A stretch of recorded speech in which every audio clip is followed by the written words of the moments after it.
So hey and welcome student, this is me Ekta Mishra और आज का हमारा टॉपिक है separation and isolation of DNA fragment. तो बेसिकली क्लास 12th का चैप्टर 11th है और लेक्चर है 3rd। ठीक है, तो इस टॉपिक को हम नाम देते हैं एग्रोस जेल इलेक्ट्रोफोरेसिस।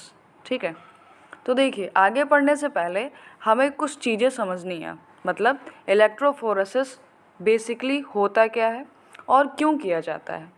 तो देखिए, हमें जब भी डीएनए को कट करना रहता है तो रेस्ट्रिक्शन एंजाइम का यूज़ करते हैं। ठीक है, तो मान लीजिए यहाँ पर हमने एक टेस्ट ट्यूब ली। ठीक है, यहाँ पे हमने एक टेस्ट ट्यूब लिया, उस टेस्ट ट्यूब के अंदर हमने डीएनए सैंपल डाल दिया। ठीक है, क्या डाल दिया? डीएनए का सैंपल डाल दिया। ठीक है, और उस डीएनए सैंपल के साथ हमने रेस्ट्रिक्शन एंजाइम ले लिया। तो प्लस क्या ले लिया? यहाँ पे रेस्ट्रिक्शन एंजाइम ले लिया। ठीक है, रेस्ट्रिक्शन एंजाइम क्या होगा? ई को R1। ठीक है, रेस्ट्रिक्शन एंजाइम ई को R1 लिया है। अब क्या होगा, ये ई को R1 है जो डीएनए को कट करेगा। ठीक है, तो रेस्ट्रिक्शन एंजाइम हमारा क्या है? ई को R1। तो ये ई को R1 डीएनए को क्या करेगा? कट करेगा। देखिए, तो ये रहा हमारा डीएनए, ये हमारा क्या रहा? डीएनए रहा। ठीक है, और ये रहा ई को, एक सेकेंड, ये हमारा डीएनए हो गया और ये हो गया ई को R1। ठीक है, ये हमारा डीएनए है और ये है ई को R1।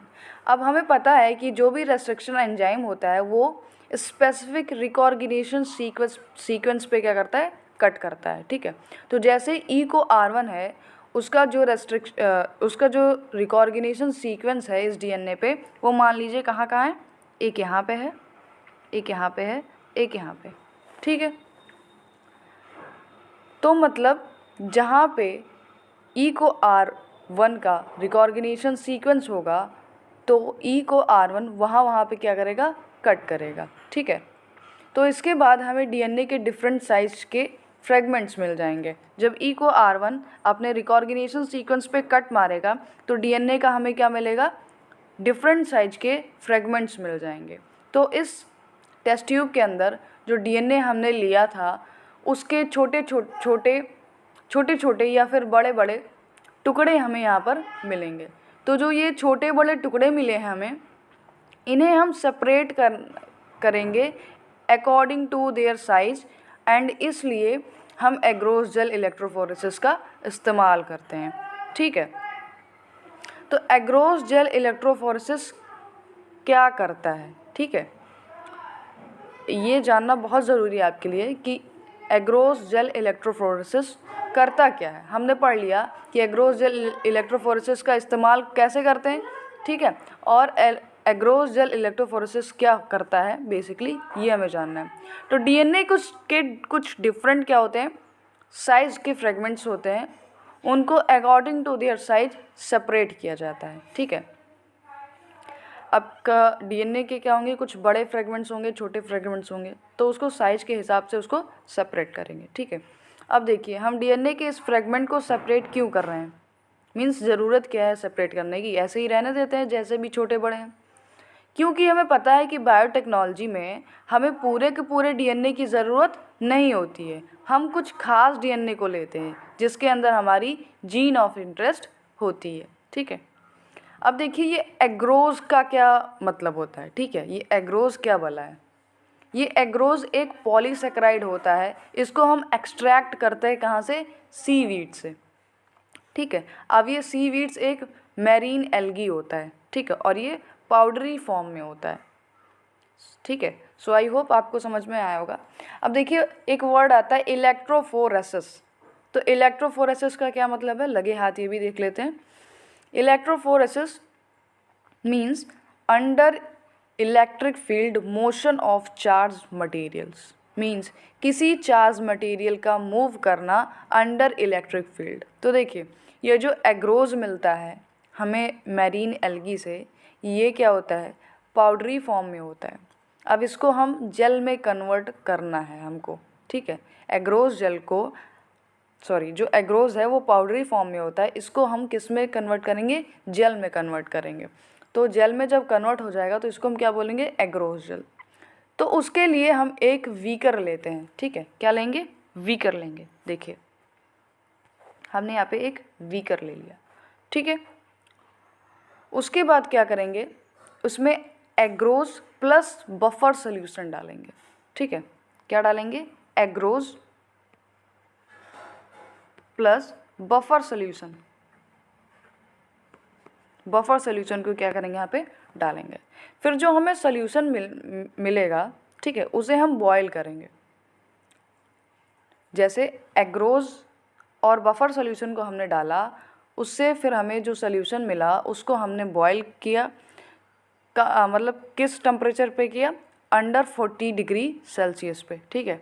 उसके बाद हम उसको क्या करेंगे, कूल करेंगे, और कूल करने के बाद हमें एग्रोज जेल मिल जाता है, ठीक है। अब जेल मीन्स क्या होता है, gel means semi solid, semi solid, ठीक है। और फिर इस जेल का इस्तेमाल किस में किया जाता है, इलेक्ट्रोफोरेसिस में करते हैं, ठीक है। सो आई होप आप लोग को थोड़ा सा ये इंट्रोडक्शन समझ में आ गया होगा। तो पढ़ लेते हैं, separation and isolation of DNA, ठीक है। तो डीएनए फ्रेगमेंट को सेपरेट एंड आइसोलेट करने के लिए हमें एग्रोज जेल इलेक्ट्रोफोरेसिस का इस्तेमाल करना होता है, ठीक है। The cutting of DNA by restriction endonucleases results in the fragment of DNA। तो हमें पता है कि डीएनए को हम कट करेंगे रेस्ट्रिक्शन एंडोन्यूक्लियस से, तो हमें डीएनए के फ्रेगमेंट्स मिलेंगे। These fragments can be separated by a technique known as gel electrophoresis। और इन डीएनए को सेपरेट किया जाता है, यानी अलग अलग किया जाता है जेल इलेक्ट्रोफोरेसिस टेक्निक की मदद से। Since DNA fragments are negatively charged molecule, they can be separated by forcing them to move towards the anode under an electric field through a medium and matrix। अब देखिए हमें पता है कि जो डीएनए होता है वो नेगेटिवली चार्ज मॉलिक्यूल है, क्योंकि डीएनए में क्या होता है, फॉस्फेट ग्रुप होता है, और इस फॉस्फेट ग्रुप पे जो फॉस्फोरस होता है उसके ऊपर निगेटिव चार्ज होता है, इसलिए डीएनए में भी क्या होता है, निगेटिव चार्ज होता है, ठीक है। अब देखिए यहाँ पे फिगर दिया गया है, वो देख लेते हैं। इस फिगर में क्या है, इस फिगर में इलेक्ट्रोफोरेसिस प्रोसेस को दिखाया गया है। यहाँ पे एक प्लेट है, ठीक है, यहाँ पे ये क्या है, एक प्लेट का यूज़ किया गया है। फिर इस प्लेट में क्या है, वेल्स होते हैं। तो ये देखिए वेल्स यहाँ पे लिखा हुआ है, ठीक है, क्या लिखा हुआ है यहाँ पे, वेल्स। तो ये जो बना हुआ है आपका, ये क्या है, वेल्स है। वेल्स मीन्स क्या होता है, खाली स्पेस, ठीक है। उसमें हमने यहाँ पे पूरे एग्रोज जेल लगा दिए हैं, ठीक है, क्या लगा दिए, एग्रोज जेल लगा दिए। तो एग्रोज जेल हमारा क्या हो गया, मीडियम हो गया। फिर हम एक तरफ पॉजिटिव रखेंगे, यानी इस तरफ हमारा पॉजिटिव होगा, इस तरफ हमारा निगेटिव होगा। पॉजिटिव यानी एनोड, निगेटिव यानी कैथोड, ठीक है। तो इससे क्या होगा, यहाँ पे इलेक्ट्रिक फील्ड बन जाएगी, ठीक है। अब जो टेस्ट ट्यूब में हमने डिफरेंट साइज के डीएनए के फ्रेगमेंट्स मिले थे, उसको हम यहाँ पे वेल्स में डाल देंगे, ठीक है। उस छोटे छोटे पीसेस को या फिर बड़े पीसेस को, डीएनए के फ्रेगमेंट्स को हम यहाँ पे क्या करेंगे, वेल्स के अंदर डाल देंगे। अब हमें पता है कि डीएनए निगेटिवली चार्ज होता है, और कोई भी निगेटिव चार्ज पॉजिटिव चार्ज की तरफ क्या करता है, अट्रैक्ट करता है। तो इसका मतलब जो डीएनए है वो पॉजिटिव चार्ज की तरफ अट्रैक्ट होगा, और पॉजिटिव चार्ज हमने आगे की तरफ लगाया हुआ है। तो हमने डीएनए फ्रेगमेंट्स को पहले ही वेल्स में डाल दिया था, ठीक है। जब हमने डीएनए फ्रेगमेंट्स को पहले ही वेल्स में डाल दिया था, और यहाँ पे पॉजिटिव चार्ज हमने लगाया है, और हमें पता है कि डीएनए निगेटिवली चार्ज होता है, तो डीएनए कहाँ जाने की कोशिश करेगा, डीएनए आगे की तरफ मूव करने की बेसिकली कोशिश करेगा, ठीक है। इससे ये जो डीएनए फ्रेगमेंट्स हैं वेल्स के अंदर, वो आगे जाने की कोशिश करेंगे। तो देखिए हमने डीएनए के फ्रेगमेंट्स को वेल्स में पहले ही डाल दिया था, तो अब क्या करेंगे हम, बेसिकली इलेक्ट्रिसिटी ऑन करेंगे, ठीक है, इलेक्ट्रिसिटी ऑन करेंगे। तो यहाँ पे पॉजिटिव और यहाँ पे निगेटिव है, ठीक है, यहाँ पे पॉजिटिव और यहाँ पे निगेटिव है।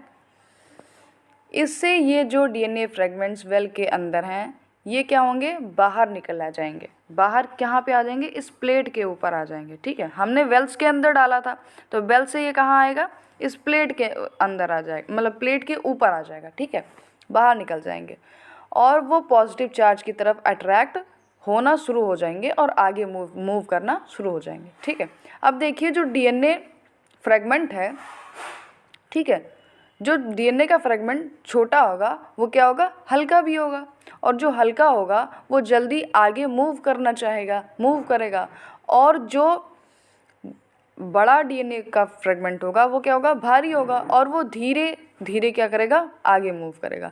तो basically DNA fragment according to their size separate हो जाएंगे। ठीक है, आगे बढ़ते हैं। Nowadays, the most commonly used matrix is agarose, which is natural polymer extracted from seaweeds. ठीक है, तो ये तो हमें पता है कि आजकल जो सबसे कॉमन मैट्रिक्स यूज़ होता है वो क्या होता है, एग्रोस जेल। ठीक है, जो कि नेचुरल पॉलीमर है, जो कहाँ से मिलता है, सीवीड से निकाला जाता है बेसिकली। ठीक है, आगे बढ़ते हैं। The DNA fragments separate, resolve according to their size through sieving effect providing by the gel agarose gel. तो जो डीएनए फ्रेगमेंट है वो सेपरेट हो जाते हैं अकॉर्डिंग टू देयर साइज। अब सीविंग इफेक्ट क्या होता है, सीविंग मीन्स होता है कोई भी चीज़ छन के निकलना। ठीक है, तो यहाँ पे भी वैसे होता है, सीविंग इफेक्ट जैसा छन छन के निकलता है, मतलब जिसकी साइज छोटी होगी वो आगे मूव करेगा। ठीक है, तो वही चीज़ बोला गया है इसमें। Hence the smaller the fragment size the further it moves. तो ये हमने देखा था अभी कि जो छोटा साइज का डीएनए फ्रेगमेंट्स होगा वो आगे मूव करेगा। ठीक है, the separated DNA fragments can be visualised only after staining the DNA with a compound known as ethidium bromide followed by exposure of UV radiation. You can see pure DNA fragment in the visual light and without staining. अब देखिए ये जो separated DNA fragments हैं इनको देखना है। ठीक है, तो अगर हम नेकेड आइज से देखेंगे तो हमें नहीं दिखेगा। ठीक है, तो हमें इसको देखने के लिए डीएनए फ्रेगमेंट्स को स्टेन करना पड़ेगा। ठीक है, एक केमिकल से जिसका नाम क्या है, इथीडियम ब्रोमाइड। ठीक है, और उसके बाद इस डीएनए फ्रेगमेंट को हम यूवी रेडिएशन में देख पाएंगे। ठीक है, you can see bright orange colour band of DNA in ethidium bromide stained gel expose to UV light. तो अगर हम स्टेनिंग नहीं करेंगे तो हमें डीएनए के फ्रेगमेंट्स बेसिकली क्या होंगे, नहीं दिखेंगे। ठीक है, तो जब हम इथीडियम ब्रोमाइड डालेंगे और उसके बाद यूवी लाइट में डीएनए फ्रेगमेंट्स को देखेंगे तो डीएनए फ्रेगमेंट्स हमें ऑरेंज कलर के बैंड जैसा दिखेगा। The separated band of DNA are cut out from the agarose gel and extracted from the gel piece. अब देखिए जो डीएनए फ्रेगमेंट है वो according to their size separate हो गए। ठीक है, और अब हम इन्हें देख भी पा रहे हैं। ठीक है, अब मान लो हमें ये वाला फ्रेगमेंट चाहिए डीएनए का। ठीक है, हमें डीएनए का ये वाला फ्रेगमेंट चाहिए, मेरे काम का ये वाला डीएनए का फ्रेगमेंट है। तो हम सबसे पहले इसको वहाँ से क्या करेंगे, निकालेंगे। तो हम बेसिकली उतने पोर्शन को कट कर देंगे। ठीक है, इतने पोर्शन को हम क्या करेंगे, कट कर देंगे, कट करके निकाल देंगे। ठीक है, उसके बाद हम इल्यूजन करेंगे।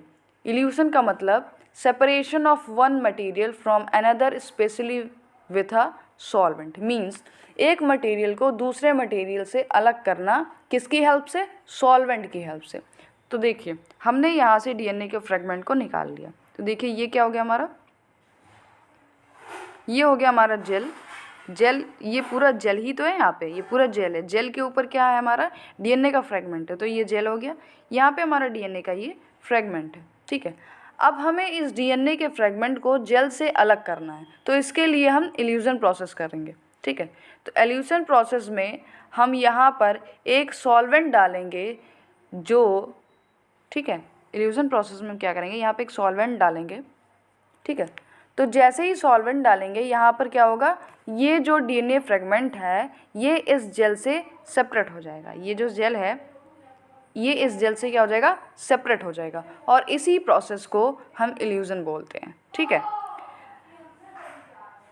This step is known as elution. तो इसी स्टेप को हम क्या बोलते हैं, इल्यूजन बोलते हैं। The DNA fragment purified in this way, और इसी तरीके से डीएनए का फ्रेगमेंट जो होता है वो प्यूरिफाइड हो जाता है, are use in constructing recombinant DNA by joining them with cloning vector. तो हमें ये डीएनए मिल गया जो हमें चाहिए था, ठीक है, जो क्या था, हमारा डिज़ायर्ड डीएनए था।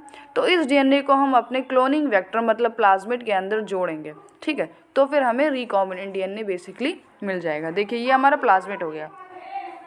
प्लाज्मिड में हमने क्या किया, जो हमारा डिज़ायर्ड जीन था जिसको हमने जेल से क्या किया था, सेपरेट किया था, निकाला था, उसी को हम क्या करेंगे, यहाँ पे ऐड कर देंगे, और ऐड करने के बाद क्या होगा, ये रिकॉम्बिनेंट डीएनए मिल जाएगा। सो आई होप आप लोग को यहाँ तक समझ में आ गया होगा। ये जो हमारा एग्रोस जेल इलेक्ट्रोफोरेसिस है ये बहुत ही इंपॉर्टेंट हो जाता है, ठीक है, और यहाँ से काफ़ी सारे क्वेश्चंस पूछे जाते हैं आपके बोर्ड्स एग्ज़ाम में, नीट एग्ज़ाम में, और फिर बीएससी नर्सिंग में या फिर सीनेट जैसे एग्ज़ाम में, ठीक है। तो प्लीज़ पढ़ते रहिए। धन्यवाद।